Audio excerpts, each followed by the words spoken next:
for those that are wondering, like, what is this with the servers and the and streamers, and what's a streamer, what's a server, and all that kind of stuff. How do you tell the difference? Okay, let me put this into plain English for you.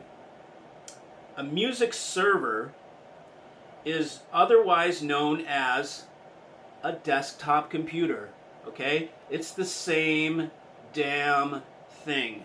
Okay, that's its function. It's a damn computer that is optimized for ripping music and for music playback and music library management. Okay, there's software for that, and that's all it does. It's probably the easiest damn thing you're ever going to ask a computer to do, is to spit out a music data stream for a DAC to decode. Okay, so all these highfalutin, super expensive servers, it's a toss. It's a complete toss. If you are a person that needs to have the thing that's the most expensive because you use your audio rig as a resume when you go onto the forums, then I understand why you want those pieces, because you want bragging rights. You want to ooh-ah, stand out of the way and stand above the crowd. I get it, okay? I understand. If you've got the dough and it doesn't matter, friggin' go for it, because there's nothing wrong with those pieces. They are actually very good pieces. They're built extremely well. They're, in fact, the most extreme builds that are being done are those $20,000, $30,000 damn desktop computers, okay? But they have beautiful boxes on them, and they're heavy duty aluminum and so forth. But, you know, let me take an example. Tyco Extreme, okay? That is the one that everybody talks about. It's the, you know, what's best, you know? And it's one of these ones. Anytime you go to the very top, okay, it's a shaft. Okay, I'm just going to let you know. It's pretty much with anything in the world. The top piece that they hold out as their thing, like their you know, look what we can do type thing, statement little thing, look, that's not the serious one, okay? That's the fluff one that is always overpriced, and it's just for them to throw out there and put in the magazines and stuff to make people look and go, oh wow, look what they do. And then, but really, yeah, the value is the one below that, okay? Trust me, it's always the one below the top of the line. The top of the line is a stroke for the people that just want the most expensive thing. We make it for them, okay? You want the thing that just has the gold-plated shit on it? Fine, I'll gold-plate the damn chassis, and you can pay 20 grand. You know, that's fine, that's fine.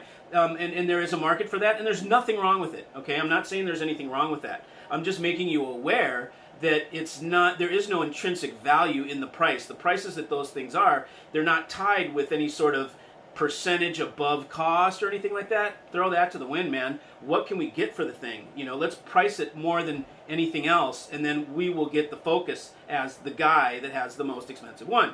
Okay, so you look in the Tyco thing and you can see it's a standard motherboard. Okay, I used to, now they're all black, but you used to could see that it was an Asus board. You know, and you can tell it's got you know, the CPUs that are sitting there and the coolers that come off. It's a custom build, just like any nerd would do a custom build on a computer. That's what it is. It's a nerd custom computer for hi-fi that is overbuilt to piss. And it's kind of cool because it's a computer that's overbuilt. It has a really cool power supply that has a ton of caps that are sitting there, filter caps. One of them's a Dooland. You got to put that Dooland in there because then you can put the name Dooland in your bullet points and it helps it sell. I mean, everybody knows that, right? You need to have Dooland, don't you? So there's that, and then there's a toroid and stuff, and they're kind of in a wooden type mounting situation. So that's pretty cool because it's good for vibration and so forth.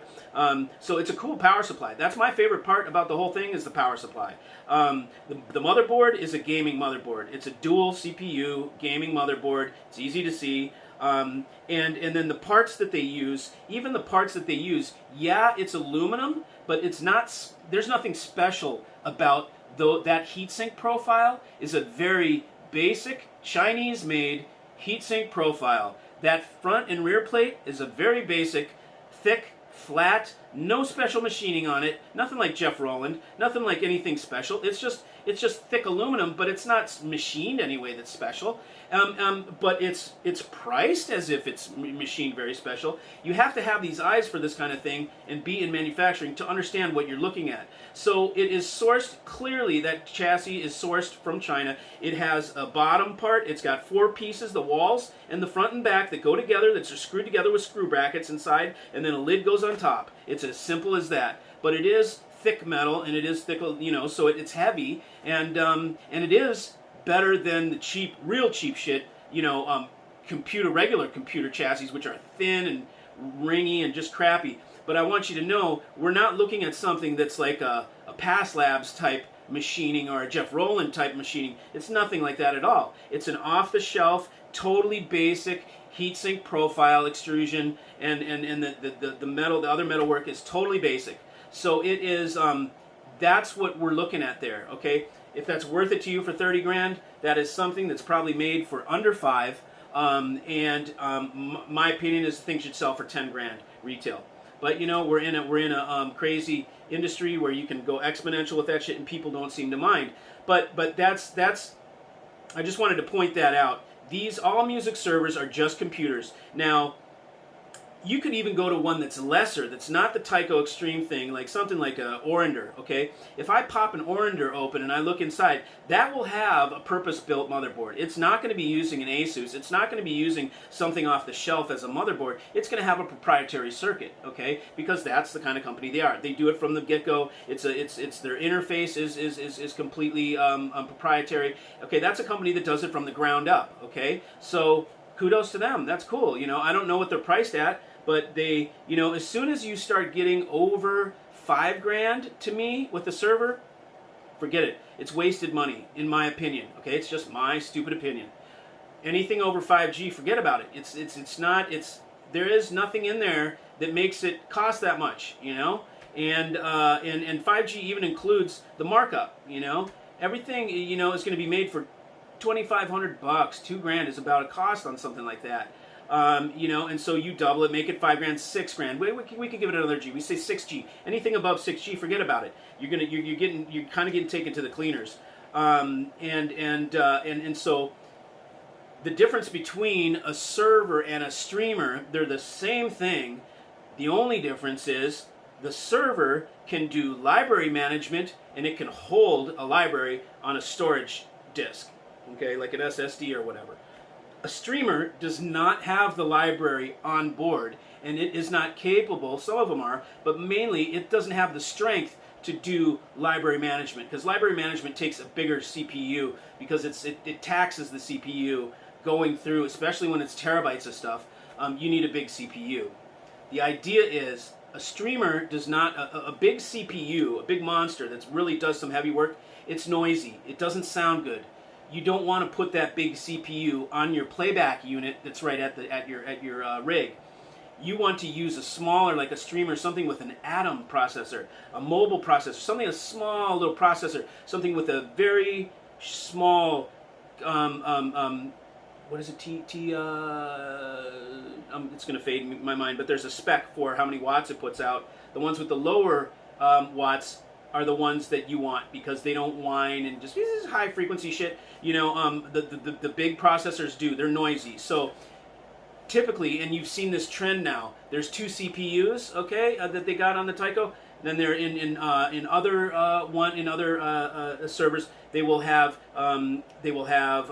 2 different units, right? One sits over here at the NAS, and one's out at the rig, or there's 2 pieces by the rig. One does the heavy lifting and the library management. The other one does the playback. Okay, so a streamer is just the playback part.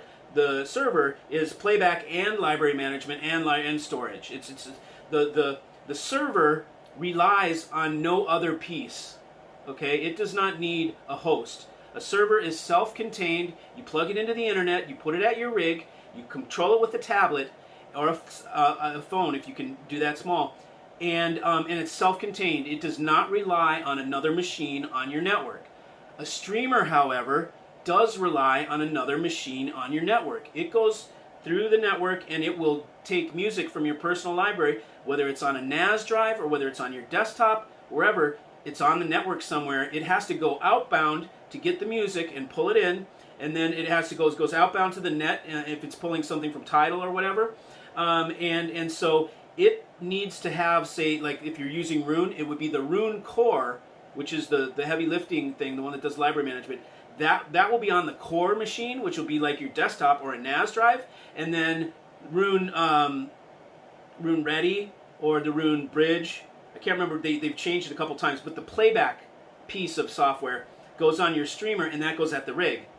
So you can have both pieces at the rig, you can have them far apart, it doesn't matter, but that's why you see two pieces used together. And then there's just the streamer that is just one piece, that's just the streamer. That's for people that don't deem it necessary to have their own library and served right from there without going out. Okay, because people will say it sounds better served straight off that solid state disk, straight off the flash memory right there, storage. It's better to have it served right from there. It will sound better than if it's a song that's coming, from France or whatever, through all these wires and satellite and all this crap, and being like, oh, just changed up the whole way around. That's when you start to see things like switches that are audiophile switches, because they filter the noise. And they do these other. They basically just quiet it down before it goes up to your rig.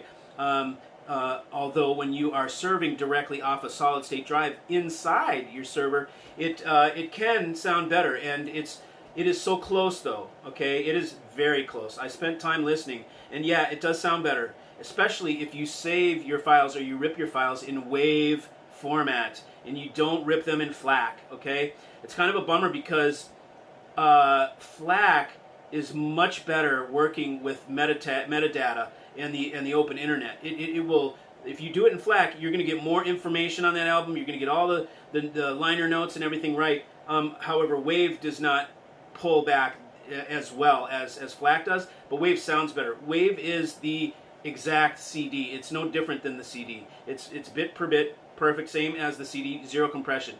FLAC will say lossless. It's not lossless, okay? It's compressed.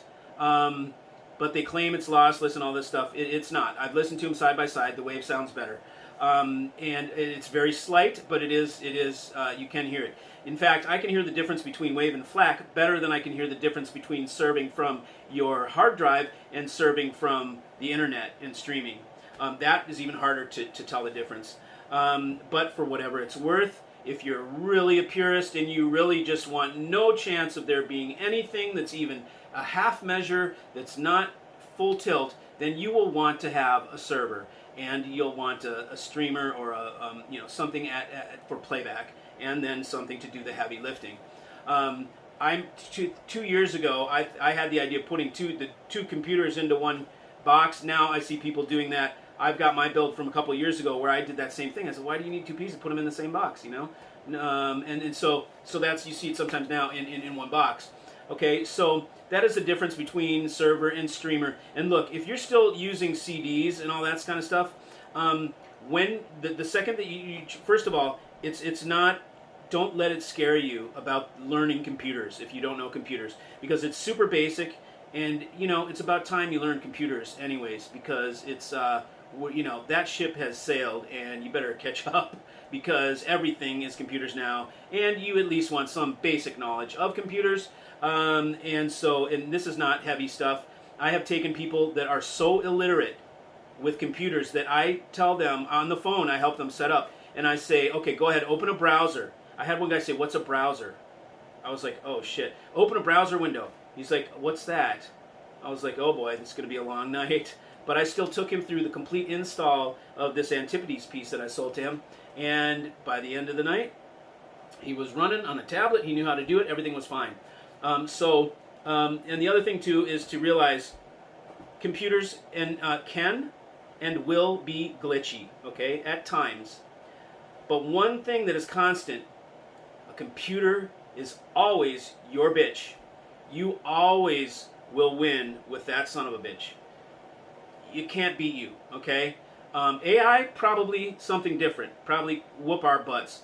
But a regular desktop computer or a server, there's only so many little glitches that they have, okay, for like if you when you use it for as a music server, there's only going to be four maybe or five things that potentially could lock it up and make it just not respond or something, and you have your coined responses or the same things that you do each time to correct for those, okay? And one of the main ones is to just unplug and reboot the thing. You just unplug it and boot it again and start it back up, and that fixes 90% of computer issues are fixed with a reboot, okay?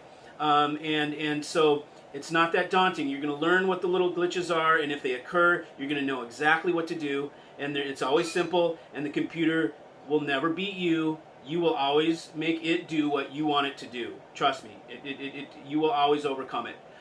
You just need patience, okay? That's the key thing. You need to not sweat it. Don't start swearing and getting all high blood pressure on it, because then the computer is not going to want to work with you. It will not. It will. Your brain is in a different spot, and that thing's on a different wavelength, and the key does not fit the hole. It will not work. So don't get angry and all pissed off and like that, because you might as well just walk away from it at that point, pick it up the next morning or something like that, because just be patient with it. It's no big deal. It's going to come around, and it does come around, and just be patient and you'll get to the bottom of it.